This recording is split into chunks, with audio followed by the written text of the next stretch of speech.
Hello, everyone. Today, I'm going to speak about the beliefs and attitudes that are conducive to efficient learning. I want to speak about a structured workflow system that is going to quickly allow you to have deep retention of your topic. And then I'm going to finish it off with the proper way to take notes. I'm going to move quite quickly here, as my goal is to share the information with you so that you can begin to reflect on it and apply it to your own circumstance. It's very important that you understand this rather than memorize it, and we're going to talk about why that is shortly. When you're learning in the proper way, you will find that you can learn skill sets with a far shorter time investment, and that it actually doesn't take hours upon hours of rigorous marathon style sessions to build up the foundational steps in a new skill set. So the most important thing that you need to do is to define what learning is. A lot of people have a lot of hang-ups about their ability to learn, and whether they're smart enough to handle a topic, or whether it's just simply too difficult, or they don't like the subject, or whatever it is. Ultimately, I've found that a lot of people think learning is something that's just kind of like almost out of your control. Either you understand something or you don't. And I don't think that that's a very healthy attitude for someone who wants to take on a new skill set. For me, the way I look at it is that learning is a conditioned muscle reflex. And this reflex can be muscular for physical tasks, or it can be neural for mental tasks. And when I look at learning as simply a conditioned reflex response, that takes all of these pessimistic beliefs of inadequacy or whatever it is, and it lets you just forget about them, because all you need to do is create the pattern in your body, right? So I found that was a really important foundational belief about exactly what learning is. It's also important for you to create an understanding of the topic rather than having answers. Answers are something that usually you have to remember. And we don't want to have to necessarily remember things. We want to be able to have an understanding of the concepts so that we are simply able to apply them very quickly to whatever it is that we are doing. This is obviously, it frees up your mind to just sort of go with it. You're not bogged down with trying to remember all of these different things and whatever it is relevant to whatever it is you're learning. So I'd like you to think about that and how it is that you can have an understanding of something rather than answers. One of the benefits of having an understanding is that you will find that it becomes, you can be very improvisational when you have an understanding. So you can get put in a certain circumstance that maybe you've never been there before, but you can draw on your understanding to create new ways of doing things, right? As an example, when I was in massage therapy school, a lot of the students were really struggling with how to remember all the names of the muscles and the way that they moved the body and where they attached. And they felt like, oh, I've got 200 muscles and I have to memorize all of these things.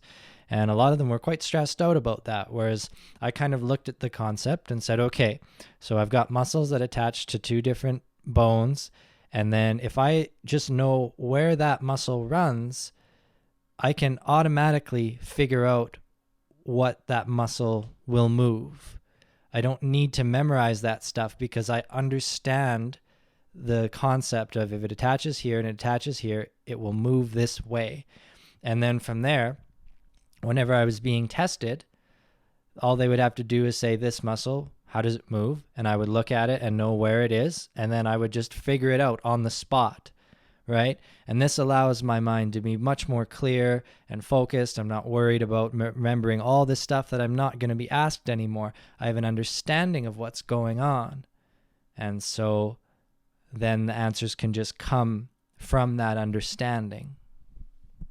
So now that we've defined learning as a conditioned muscle reflex, and we also know that it's important to understand a concept rather than simply have answers, let's talk about what a workflow system is going to look like while you're learning so that you can do it most effectively.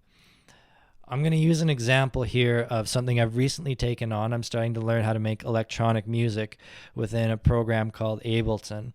And I've been playing music for a long time and even recording it, but I had no frame of reference as to how electronic music was actually created, just given that it's just so foreign to me compared to a guitar. So what I did was, I found some resources online. This is what I want to do. I defined what it is that I need to learn. I need to learn how to use this particular program, and then I found some resources that were going to teach me how. Now, in this particular example, online training videos are a really popular way, and there's some really good ones out there. And basically, here's how I end up using a workflow system. Is I first have to define the specific task that I want to learn. The one particular thing that stands out for me was learning how to make a bass sound.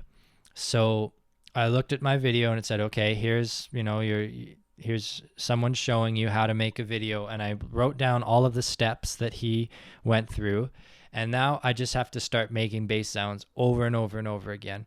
It's absolutely essential that I don't get caught up or bogged down in whether or not it's a good bass sound or anything like that. At this point, I don't care if what I do ends up being worth anything at all, because I am training the body to have a conditioned reflex to create the steps of those bass sounds without thinking about it.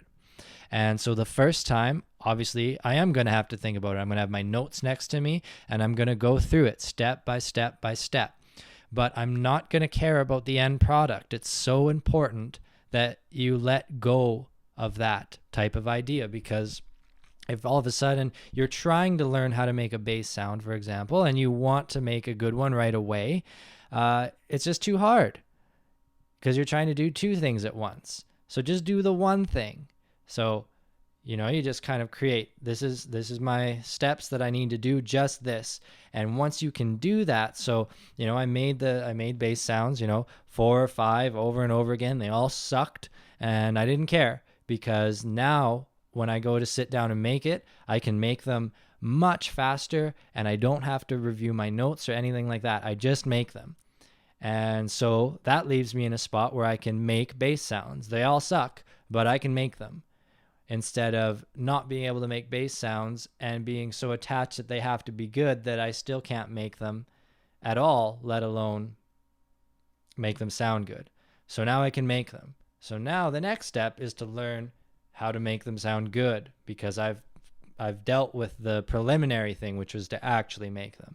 So you see how it's very important to define your single task, and then to do it until you don't have to think about it, and then you move on to the next step. In this way, your learning has become the conditioned response, and you have an understanding of the concept. When I was learning that specific task, I probably sat down for a total of maybe an hour and a half, and now I have a full understanding, and every time I return, I get faster and faster at it, and I don't need to review any notes or anything like that. It just happens because I focused on that one step.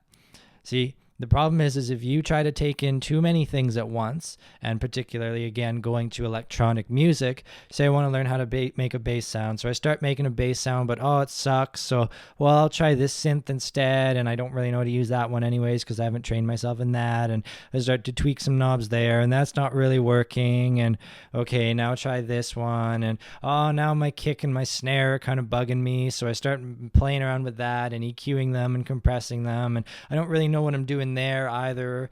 And now before you know it, you've spent a solid 2.5, 3 hours down some rabbit hole where you've got nothing done at all because you did not define what it is that you are going to learn.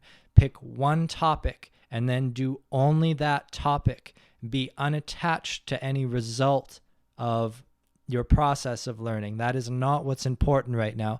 What's important is that your body and mind know how to go through the steps without thinking, so that when you are learned enough in your topic that you start to create things, they just happen. So that all of a sudden, if you need to pull up some compressor or something like that, you can just do it without leaving the creative space. The moment you leave that creative space and have to go into a troubleshooting technical thing because your learning wasn't up to par, you lose the creative space and you have to start building it up again from scratch. At a later date, we can talk about the creative space and what that means and accessing that and all that type of stuff. It's absolutely imperative that after you've finished your sort of learning session, that you look back and say, now I can do this. If you can't do that at the end of, your time spent, working on something or learning whatever it is, then you need a better workflow system. Because if you finished a session and you don't feel like you've gained any additional skill sets after that, you've wasted your time. That doesn't mean that you have to have a full understanding of whatever the topic is. It just means that you look back and say, now I had this skill, whereas before I couldn't, right? So that doesn't mean I'm, as an example, I'm not fully versed in electronic music yet, but after that hour and a half, I know how to make bass sounds, right? So very, very important that you define your task and then do only that task in the unattached manner so that you can do that task without thinking. Then you take your next step. Now I want to talk to you guys about note-taking, because that's a really, really important part of learning, particularly self-directed learning. It's not too often that I find myself with a teacher who's giving me one-on-one hands-on type instruction and things. A lot of what I've figured out over the years has come from the internet, learning, reading books and videos and stuff like that. And all of these things are great resources, and it's absolutely imperative that you take the knowledge within them and condense it down to a very clear and concise list. How many times have you been reading through like a really great book and you felt like you were learning a lot and it was really inspiring, and then if I asked you for, 5 specific statements from the book that you are now using as tools to further whatever it is that you wanted to learn, you couldn't do it, right? So it's really important that your learning you're very active and engaged in the process when you're reading and when you're looking at online videos and stuff like that. So with reading, if I'm reading a book, I'm sitting down at a desk, I've got the book open, I've got either notes. I personally use Evernote, but you certainly can write it down, pen and paper style, and as you're going through things, you're writing down the stuff that you like the most, that is most applicable to what you want to do. And then after you write down those passages, write down the page numbers that they're on, and maybe even fold the top of that page in the book as well. That way, if you go back to your notes and you read something, you're like, oh, well, I wrote that down, so obviously I think there's value in it, but it doesn't make sense to me anymore. You have that page number and maybe even the chapter if you want to go back and find it within the actual book so that you can once again remember the context and then make any modifications to your notes as needed. That way you don't have to read through the whole book again. You can just go back to your notes. Same with online videos.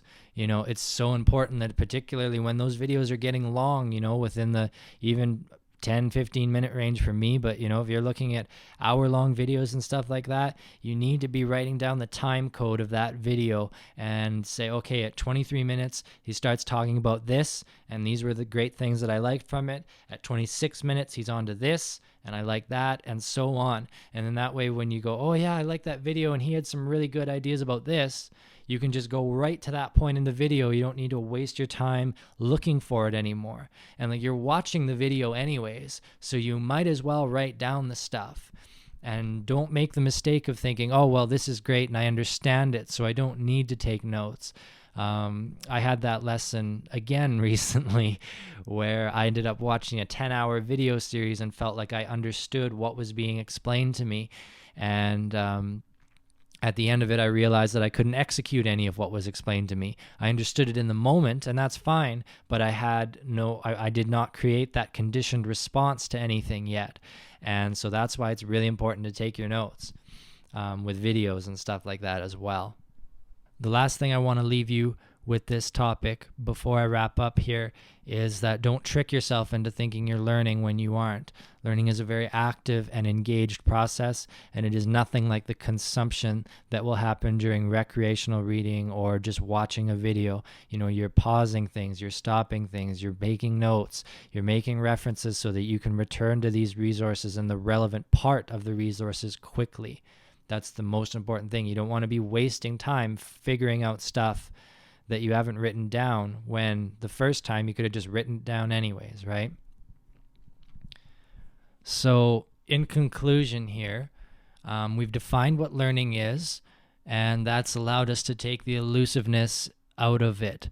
We no longer view learning as something that just is within our capability or not. We're looking at it as a conditioned muscle response to the specific circumstance. We also know that it's important to create an understanding of the concept rather than have answers. And we do that through a workflow system that takes it segmented, one task at a time, breaks that task down into steps, and we repeat that loop until our body and mind can do it over and over again, no problem, without thinking. And then we move on to the next step.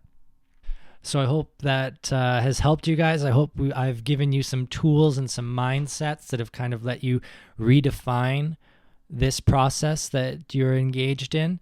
And if you have any questions or comments, or if you'd like, more clarification on something, please let me know. I'm happy to discuss any of this stuff further. I'll include my contact information down at the bottom of this video. I'm probably going to type it out through the description because I'm still learning how to use YouTube. So I wish you guys all the best. Thank you so much. Take care. Good luck. Have fun. Bye-bye.